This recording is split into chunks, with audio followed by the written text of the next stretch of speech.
छोटी चिड़िया और बड़ा पेड़। एक बड़े हरे भरे जंगल में पिप नाम का एक छोटा सा पक्षी रहता था। In a big green forest lived a little bird named Pip. Pip एक खुशमिजाज पक्षी था, लेकिन उसकी एक समस्या थी। उसे बहुत ऊंचा उड़ने में डर लगता था। Pip was a cheerful bird, but he had a problem. He was afraid to fly very high. वो बस नीचे ही उड़ता था, एक छोटी झाड़ी से दूसरी झाड़ी पर उछलता हुआ। He only flew low, hopping from one small bush to the next. पिप की झाड़ी के पास एक विशाल पुराना ओक का पेड़ खड़ा था। Near Pip's bush stood a giant old oak tree. ये पूरे जंगल का सबसे ऊंचा पेड़ था। It was the tallest tree in the entire forest. बाकी सभी पक्षी ओक की सबसे ऊंची शाखाओं पर उड़कर अपने मधुर गीत गाते।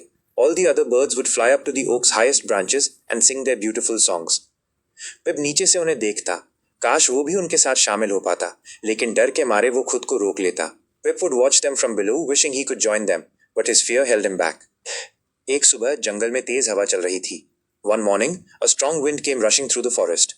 इससे वे छोटी झाड़ियां हिल गईं जहां पिप अक्सर रहता था। It shook the small bushes where Pip usually stayed. एक तेज झोंके ने पिप को हवा में उछाल दिया। A powerful gust tossed Pip up into the air. वो डरा हुआ था, लेकिन क्योंकि उसके पास कोई विकल्प नहीं था, उसने अपने छोटे पंखों को पहले से कहीं अधिक तेजी से फड़फड़ाया। He was scared, but because he had no choice, he flapped his little wings faster than he ever had before. इससे पहले कि वो ये जानता, पिप ने खुद को और ऊपर उड़ता हुआ पाया।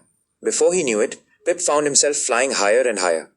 वो बीच की शाखाओं के ऊपर से उड़ गया, बड़े पत्तों को पार करते हुए अंततः पुराने ओक वृक्ष की सबसे ऊपरी शाखा पर उतरा। He flew past the middle branches, past the big leaves, and finally landed on the very top branch of the old oak tree.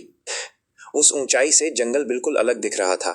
From that height, the forest looked completely different. उसे दूर तक चमकती नदी और नीली पहाड़ियां दिखाई दे रही थीं। He could see the sparkling river and the distant blue hills. नजारा बेहद खूबसूरत और रोमांचक था। The view was beautiful and exhilarating.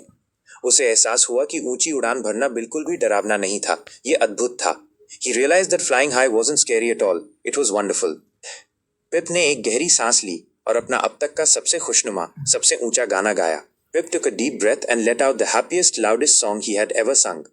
बाकी सभी पक्षी रुक गए और सुनने लगे। All the other birds stopped and listened.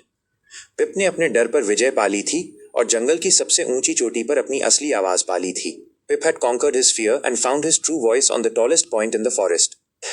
कहानी का सार, the moral of the story. कभी कभी जिन चीजों से हम सबसे ज्यादा डरते हैं, वही चीजें हमें सबसे ज्यादा खुशी और आजादी देती हैं। Sometimes the things we fear the most are the things that give us the greatest joy and freedom. आपको बस उस पहली बाधा को पार करने की कोशिश करनी है।